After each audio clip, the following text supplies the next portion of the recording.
Now I'd like to introduce our guest for today, Dr. Susmita Pati, joining us from Stony Brook, New York. One of the things I like about our format is that we ask everyone to read the article in advance, so you already know quite a bit about Dr. Pati and her work. Susmita, may I use your first name today? Absolutely, of course. Well, welcome to the program, and thanks so much for joining us. Thanks for having me.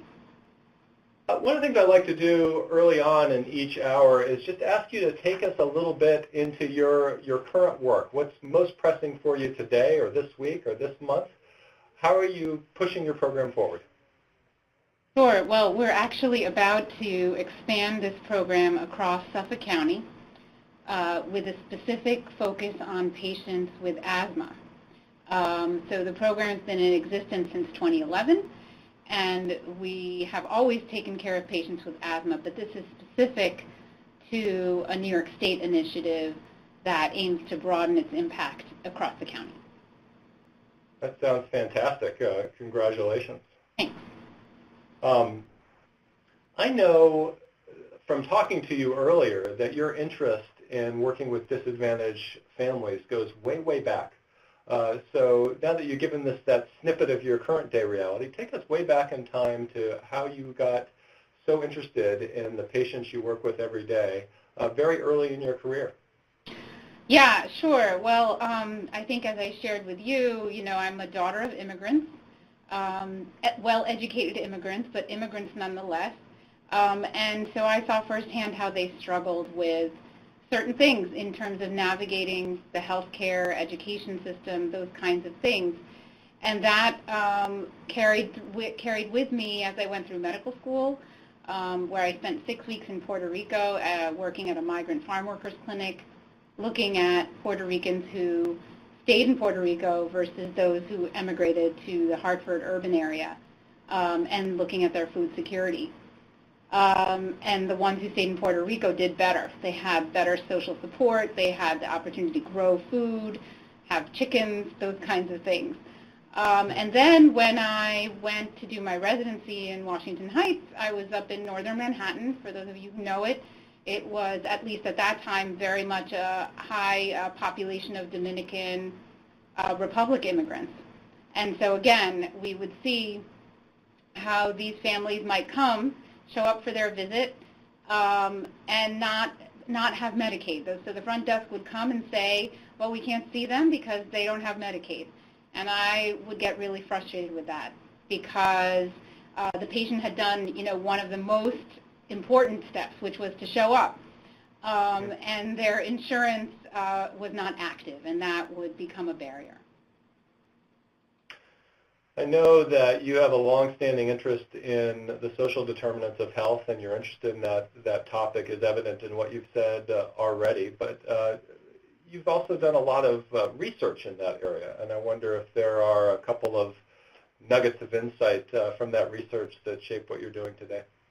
Yeah, sure. While I was at Children's Hospital of Philadelphia, worked with a team where we were looking at early predictors, meaning in young children, less than 2-3 years old, what are the social determinants of health?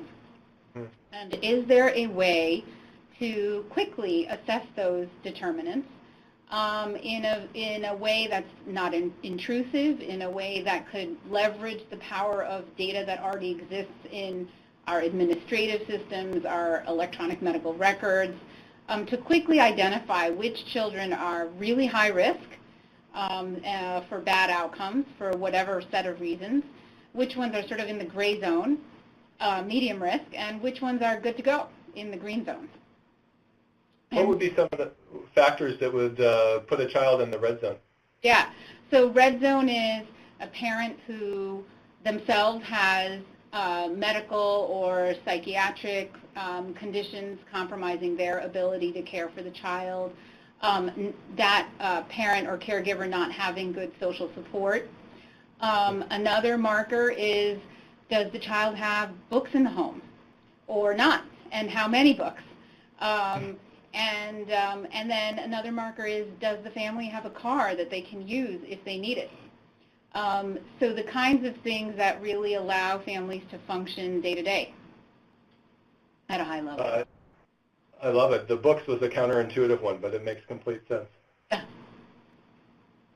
One of our registrants asked if there are opportunities to work even further upstream to address the social determinants of health that you've just described, further upstream than your program does.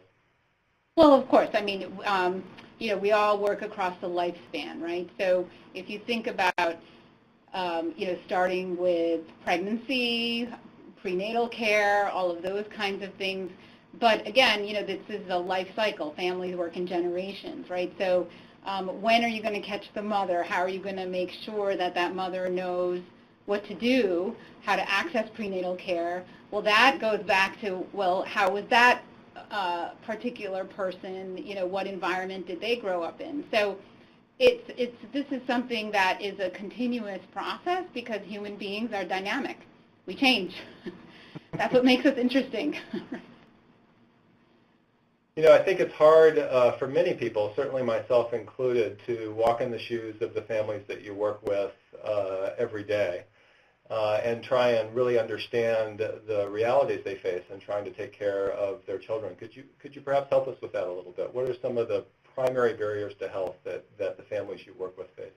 Yeah, I mean, transportation is a big one, and that's particular to obviously the geography in which people live. So folks in an urban setting may have or may not have more access to public transportation that's more convenient, but in areas where you must have really a car to get around, that's definitely a barrier. Language, limited English proficiency, imagine, going to a foreign country, getting ill, and not being able to say what's wrong with you and not having the people who are trying to help you understand what's going on. So those are big ones, and I think, just generally, families where the caregivers have their own medical and psychiatric conditions really face a lot of challenges just in getting employment, staying employed, and then making ends meet. Without, of course, disclosing any names, could you share a sketch of a family that's in your program now that sheds further light on what you just said? Yeah, sure.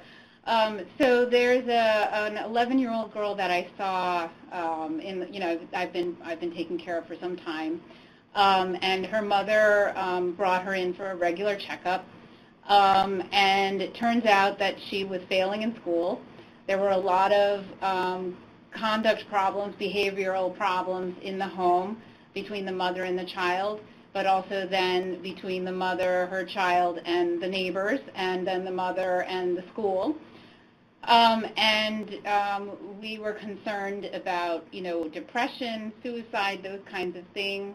It worked out that thankfully she wasn't that at that point, but this was very worrisome. And so we've been working with the family, with our Keeping Families Healthy program, to help the mother navigate the school system, to request evaluations from the school district that the family is legally entitled to understand what the child's barriers are, if any, in terms of learning disabilities, and then come up with how do we connect this family to mental health services that this child clearly needs and that she's currently not getting. And so, she's a single parent. She lives in an apartment which is, not very modest, if at best to describe it. And our community health workers visit the family there. And when they visit there, they learned much more about the situation in terms of the neighbors being very angry with this family because it turns out the child has been doing things like, damaging property, unbeknownst to the mother. And the mother thought it was the neighbors doing things to her own property when it turns out it was the child. So, the mother, we've been talking with her about the options. Should she do a day program? Should she do a residential program? What can the school offer? What does the child want? So all of these things are factoring into the picture. But, she's a single parent trying to do the best she can for her child, and she herself definitely has some psychiatric challenges. So it's a tough case. I listen to all that you're saying right now, and I'm feeling the same thing I was when I interviewed you some time ago, that this feels like an overwhelming problem. And yet, upon reflection, after thinking about what you're doing, it sort of seemed to me that one of the fundamental insights that lies behind your work is there's actually a whole lot that can be done without a whole lot of effort. It's not as hopeless as it seems. In fact, just a little bit of help goes a long way. How did you start to recognize that? It seems counterintuitive, at least to me, at least at first. Well, I think, the families, that were showing up at my resident continuity clinic with their Medicaid not being active, that just seemed absolutely ridiculous to me. So, that I think was really very powerful to me, to just see how that played out, because what that meant was if I didn't see them, they missed the opportunity to get their vaccines, to be measured, to be, evaluated in terms of their development. Such a simple thing. But when you dig deeper, actually, finding out what it takes to renew Medicaid or keep that renewal, it's a lot harder than you might expect. It's actually a Medicaid renewal application is like doing your taxes. And we actually looked at that and published on that to show that the reading level of these Medicaid renewal documents in all states, almost all states, 95% of states, is at more than a 5th grade reading level. So I want to take just a moment to remind the audience that we're open to questions anytime you'd like to jump in, either by raising your hand or by typing into the chat box. I won't beg for them. And I'm certainly prepared to carry the full conversation, but I always learn a lot, I find, when participants get involved and ask questions. One of our participants today, Susmita, asked if there are, perhaps reacting to the method of getting families into your program, which, if I recall correctly, is referral, asked if there's any sort of validated standards, national standards, for social needs such as the ones that you're working on. Are there ways of going about identifying the families that need help other than the approach that you're taking? Yeah, absolutely. As you said, we've been relying on clinician judgment, really. But there are plenty of assessments around that people are working very hard to validate and test. But we've done it this way for a very practical reason. This was intended to be a service program when we started it. And we said, okay, any clinician who thinks their child or patient is at risk for bad outcomes, call us. Tell us what it is that you think is putting this child at risk and what you would like us to do for this family. What are your goals? And we will go in there and do what it takes, do our own assessment, which we do in a standardized way, to see what the psychosocial risk factors and strengths are, and actually ask the family what do they want to get out of the program, because that's such a key piece, and try to align the goals. So, and to be honest, when we've looked at the profile of the families that are referred, they have the factors that everyone knows puts families at risk for having bad outcomes: limited English proficiency, lower income, all of these things. So clinicians are doing a really good job of identifying who these families are, which children are at risk. Okay, well, let's move forward then to talk about how your program actually works. The registration process surfaced a lot of questions that focus on community health workers and the role that they play in your program. And it's such a high area of interest around the country right now.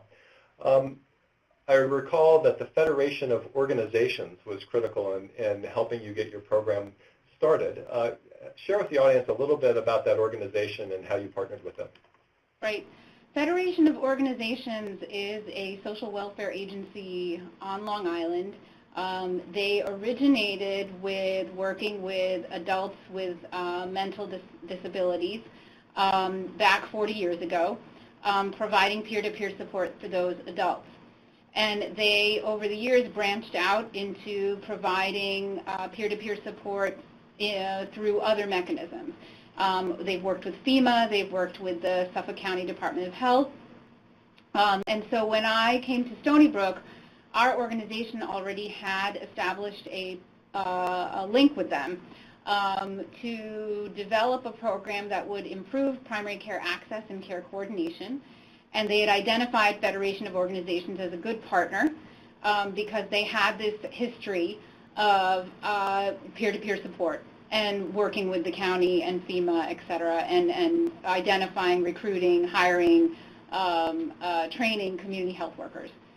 So they've been a wonderful partner, and it's been really a very, very productive partnership. You had to think about a new job for the staff of community health workers that the Federation of Organizations could help you attract, recruit, and so forth. How much did you know about what that job would be on day zero? Well, because Federation had this history, they had sort of a generic job description for a community health worker that we looked at, and then we tailored it because we knew we were going to be working with children and their families. So we tried to tailor it to try and identify the types of tasks that were particular to the work that we were proposing to do in terms of helping families adhere to recommended clinical care.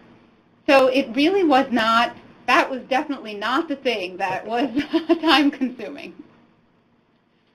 Well, help us a little bit with what was already on that job description then. I think for people who haven't worked with community health workers, that can be a little bit of a mystery. What does a community health worker do? Explain it to somebody who's never worked with one. Yeah, sure. Well, so to begin with, they have to have transportation, reliable transportation, because they are going to be going to the homes of the families. So they have to have a car that they can rely on to be able to visit those families. They have to have excellent interpersonal skills. So really outstanding interpersonal skills to be able to connect and build rapport with families.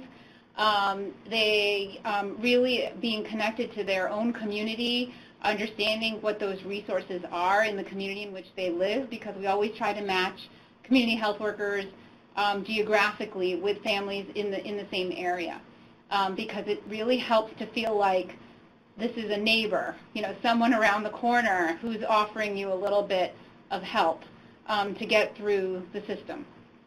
So those are the kinds of things that we include.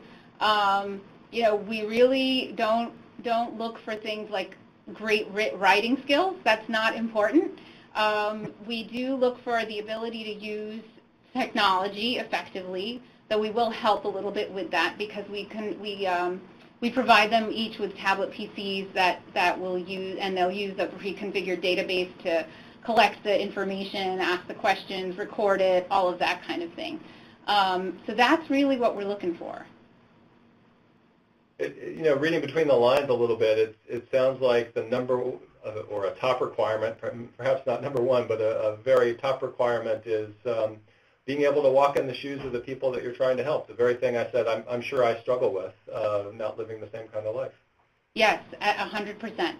A lot of the folks that we hire are working in the program because of their own personal commitment to it, their own personal experiences perhaps, but it is almost always some personal connection that drives their interest in working with us.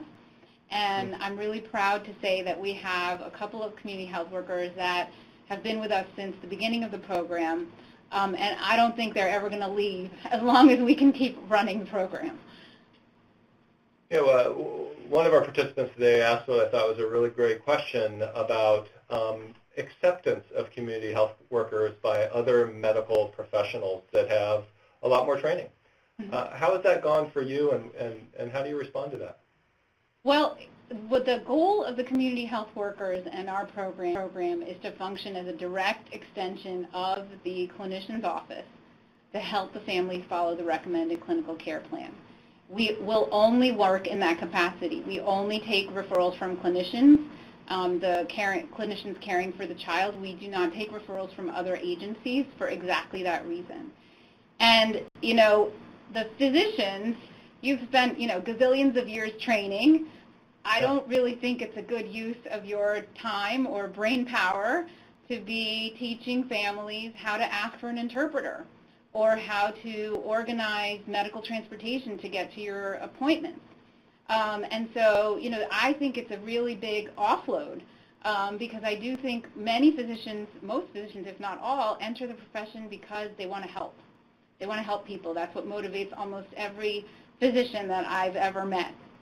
And to the point where some physicians feel that they need to do these things for their patients because they know that if they don't, no one else will.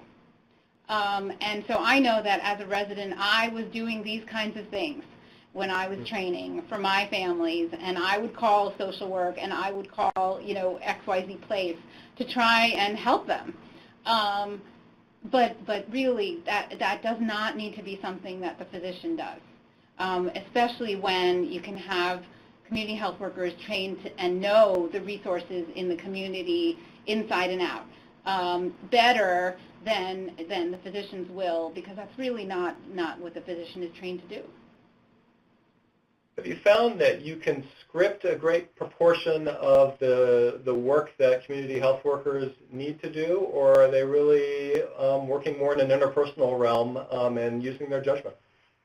So we script it to some degree in the sense that we use standardized assessment, the tool that I mentioned before on the computer to assess the psychosocial risks and strengths.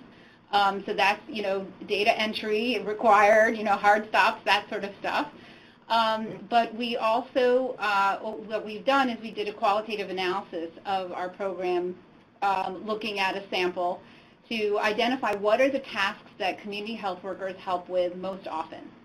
And they fell into, really several domains, and they were around medical appointment logistics, medication maintenance, health insurance, connecting to community resources, and I'm happy to share that our paper about this just got accepted in Journal of Community Health. And so folks can feel free to look out for that. I don't have a publication date yet, but we will soon. I want to thank Casey for asking a great question to address next. Can you talk a little bit about what the community health workers do to coordinate care with other treating clinicians? Yeah. So after every home visit, the community health worker sends a visit summary back to the referring clinician. And the way that works is that summary is initially drafted by the community health worker and sent to the program supervisor. And the program supervisor cleans it up and then sends it, and that program supervisor has access to the electronic medical record in our system to send that visit summary back to the referring clinician's office so that they can review it, they know what's going on, they can respond, they can refine, or let it be, keep going how it's going, and moving in the right direction. So just as you would receive a subspecialist consult back, it comes back just like that. And for clinicians who are not on our EMR or not in our system, we ask them, how do you want us to get you this information? Do you want us to fax it to you? Do you want us to email it to you? What do you want us to do? We'll do it however you want it, and we send it to them. A related question that came in advance is coordination something that you can measure? And I know that you measure a lot about this program, and we're going there next, but can you measure anything specific to how effective is the coordination between your program and other clinical work? Yeah, well, we haven't really looked to measure coordination itself. We looked first to measure what's the impact on health outcomes. And so that's why we looked first to see what happened amongst participants in their vaccine status and in ED use for, so-called preventable conditions. That's where we started. And we have not yet really gone deep into measuring care coordination per se, specifically. Well, I think what you're measuring is very interesting, and let's talk a little bit about that. You mentioned ER use. Mm-hmm. How do you get the data that you need to assess the impact of your program on emergency room visits? Right, right. Well, we in New York are very fortunate that the state has had for many years a statewide database that collects emergency room and hospital visit data across the entire state from all institutions. And so when we began the program, I executed an agreement with the state to obtain that data. It's called the SPARCS database for those of you who are familiar with it or are interested in looking it up. And so what we were able to do was really look and see what happened with our participants making ED visits across any institution in the state and hospitals too, hospital visits as well. And what did you find? Yep, well, so when we looked at participants compared to a convenience control group, and we adjusted for all the differences between the two groups, and there were substantial differences, we found that in our participating group, the visit rate was about 18%, and in the control group, it was 35%. So reduction, by half for so-called preventable conditions. I want to pay homage to the hardcore researchers who are immediately thinking about regression to the mean and give you a chance to respond to whether this could be explained simply by regression to the mean. Yeah, no, it really, our methods are quite robust. We're working on revising that paper and hoping that it gets accepted soon. But we've published it in abstract form, and, for any of the hardcore researchers, I'm happy to talk in detail maybe offline about things that, that we did to adjust for all the differences. Terrific. Can you go the next step and convert this into an estimate of how much the program saves beyond what it costs to run? Yeah. So, you can always extrapolate, do sort of back-of-the-envelope calculations using national numbers. How much does one ED visit cost? All of these numbers are sort of, difficult to get at, but if you look at national data, an average or median number for an ED visit for a child is maybe $500, somewhere in that realm. Yep. And I know that our home visit program right now, it's about $150 per visit, taking into account, that's the cost of everything. Yep. If you want to scale it up, there are going to be increased costs for administration and, program oversight because there's limits. So one community health worker full-time can take on 40 patients. That's as much as they can take on. And one supervisor can take on supervising 8 full-time community health workers. And so if you're going to scale up, that infrastructure needs to be built out too. And that raises costs, obviously, overhead type of costs. But in the end, most of the families in our program, they need about 4 or 5 visits. So, and again, these are extrapolations. If you take $150, multiply it by 4, that's maybe $600. But the long-term benefit in terms of sustained, benefit to the family, to the healthcare system, I think goes beyond that. We haven't gone into detail. Again, I'm talking really back-of-the-envelope calculations. But the goal of the program is really to help families achieve self-sufficiency in navigating the system. And that obviously has long-term benefits beyond the time that we spend with them. So you're talking to a business school guy, so I've always have at least one eye on the dollars and cents in the equation, and I'm perpetually frustrated by the number of innovations that I come across that seem to pay not a percentage more than they cost, but even a multiple in many cases more than they cost. A lot of different things get in the way of moving those programs forward. But I've found that one of them can be an expectation of ironclad proof that we really are exactly that effective, which may make a lot of sense if you're measuring the effectiveness of a new pharmaceutical. But I've seen a lot of business bets made on back-of-the-envelope calculations in other industries Do you find that here? Do you feel like one of the big barriers you're up against is people always want more evidence and more proof before they'll put any real money behind an idea like yours? You know, that can be absolutely some part of frustration. I've been fortunate with this program to have full-on support of my institution, you know, in doing what we've done so far. And I think that it's positioning us well for value-based purchasing, which is where we're all headed here in the healthcare environment. Not that anyone knows really what that means yet, or you know, or has come up with doing it in any organized fashion.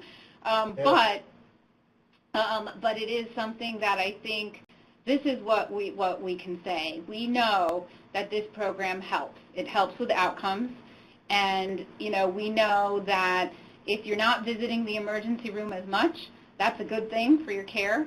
We know that if you're up to date on your vaccines when you're young, that has positive predictive impact in the future for what your long-term healthcare outlook is going to be. So I think Jim Heckman, the Nobel laureate, has shown very convincingly the economic value of investing. An ounce of prevention is worth a pound of cure. It's not anything new.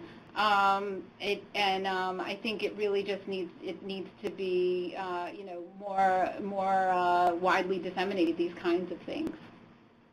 You brought up the topic, Susmita, of value-based payments, and certainly the payment model that we have, the fee-for-service payment model, is one of the biggest reasons why there's so many innovations like yours that help patients and probably or definitely reduce costs are stuck, and it's difficult to grow them. I learned a lot from talking to you about your experiences in trying to be involved in payment model reform. Where are you today? Are you close to value-based payments at Stony Brook? Are they expanding? Just give us a picture of the payment situation that you're in every day today. Yeah, sure.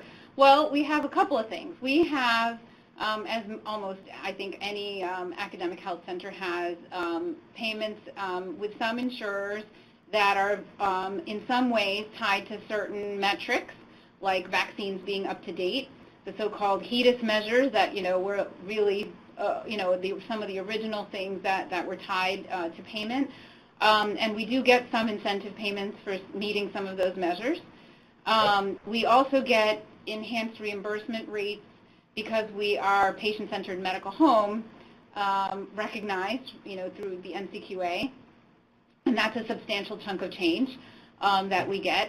But that's just Medicaid and per member per month payments.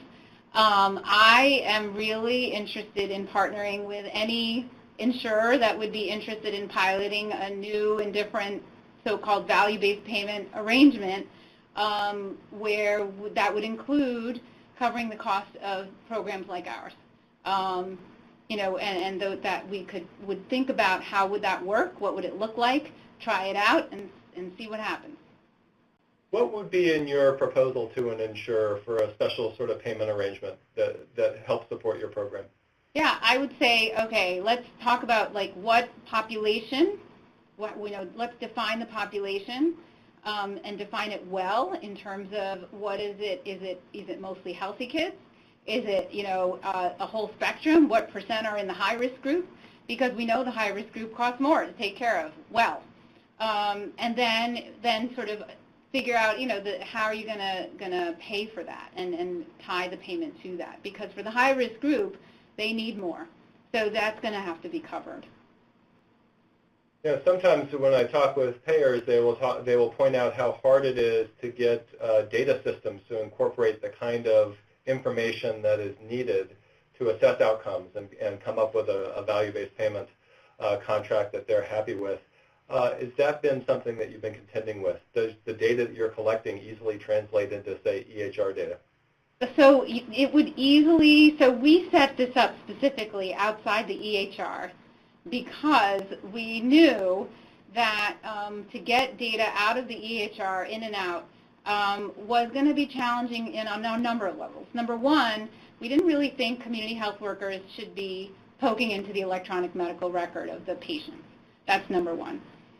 Number two, the data could easily be collected in the electronic medical record. But I don't want, as a physician, to be spending time collecting that information. I don't really want my office staff to spend the time collecting that information. Some of it, if it could be done, ideally, you'd have patients completing these questionnaires at home, and a lot of places are doing those kinds of things. But the patients that we're serving in this program, they might not have that access. They might not be able to use it.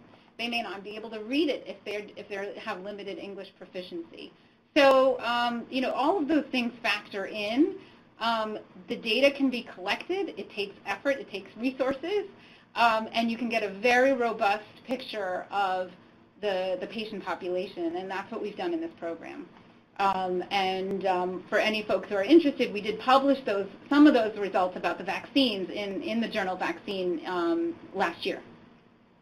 So on that note, Susmita, what I'll do as we wrap up is collect some links to some of the sources of information you've mentioned over the course of the call today and include those in a follow-up message to the people who participated today so they can follow up. That's great. Let's take a step back and look at the bigger picture, if we could, for a second. We had some interesting conversation about what it will take to reform the system as a whole, to change the payment model, not with one payer, but for states, for the whole nation. It feels to me like it's moving awfully slowly, though headed in the right direction and steadily in the right direction. Could it possibly move faster in the near future? What would it take for that to happen? Well, I know, CMS, as many folks are aware, is very interested in promoting these alternative payment models and is requiring 80% of Medicare providers to be in so-called alternative payment models very soon, 2020, I think is the deadline. So that's moving forward very quickly, I think. From the healthcare institution standpoint, it certainly feels fast. Especially amongst academic medical centers, which are not really known for being nimble.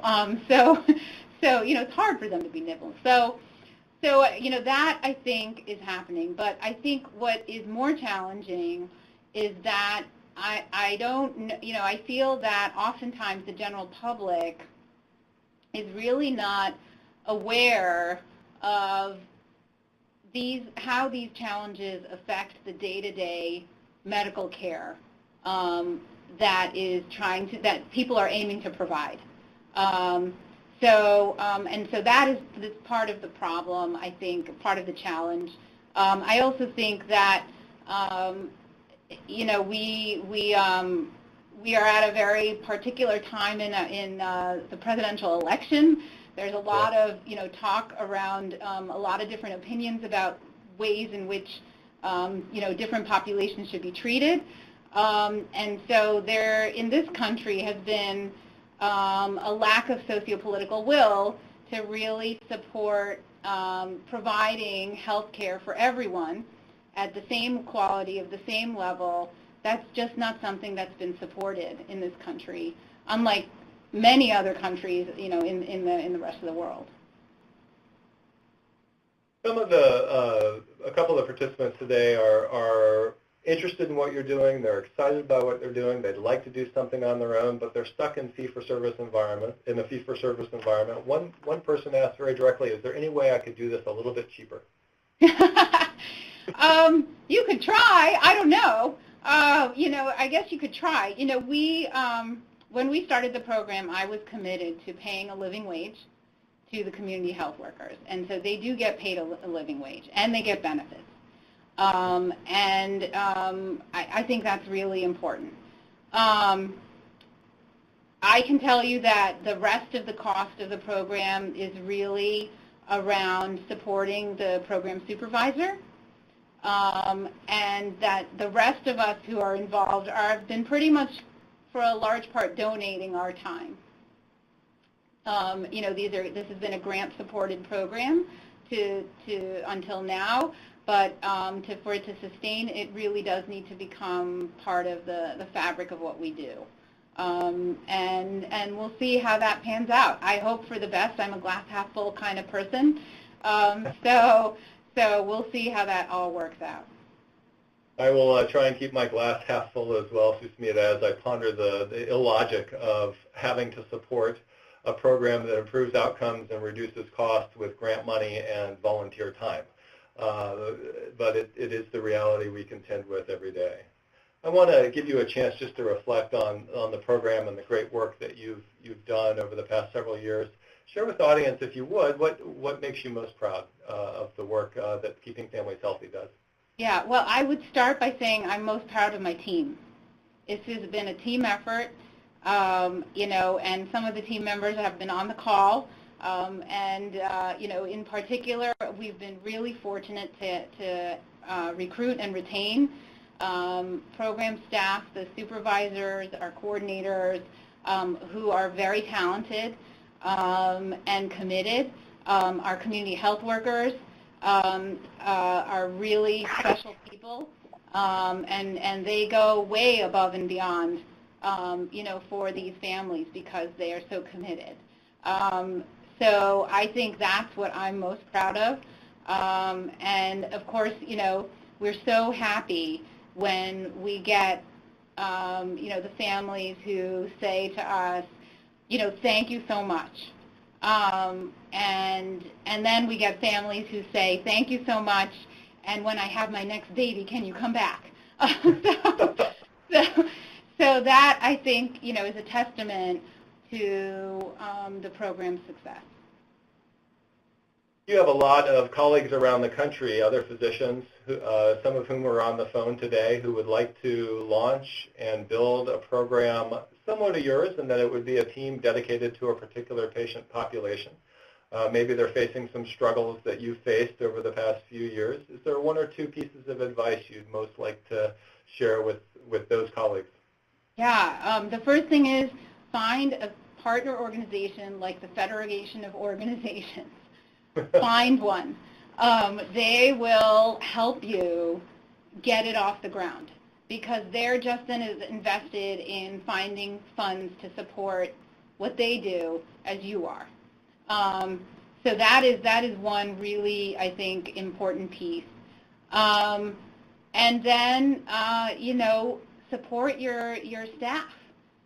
Help them develop, help them move on in their careers. We are so proud to say that we have community health workers that stayed with us and then went on to do other things. They went on to work for the school district. They went on to grad school. They went on to, other types of positions, nursing agencies. So that to us is success. Of course, we miss them, but, it's good. It's a good thing. One of our participants today, as soon as you said find someone like the Federation of an Organization, said, what if there's nobody like that nearby? Could you have imagined building this program from scratch? That would have been, I think, much more challenging. But I would say that if there may not be someone nearby, perhaps, within 30 minutes. But I think that I'm pretty confident in every state there is at least one of these organizations that is around and available and would probably be thrilled to work with you to get something like this going. Well, on that note, Susmita, it's been a wonderful conversation. I've learned so much again. I think the audience has learned a bunch, I'm sure, as well. It's so kind of you to share your time with us, and it's terrific work that you're doing. I wish you great success and would love to see continued expansion. I wish you success on the asthma program that you're launching and whatever comes after that. Absolutely terrific to have you.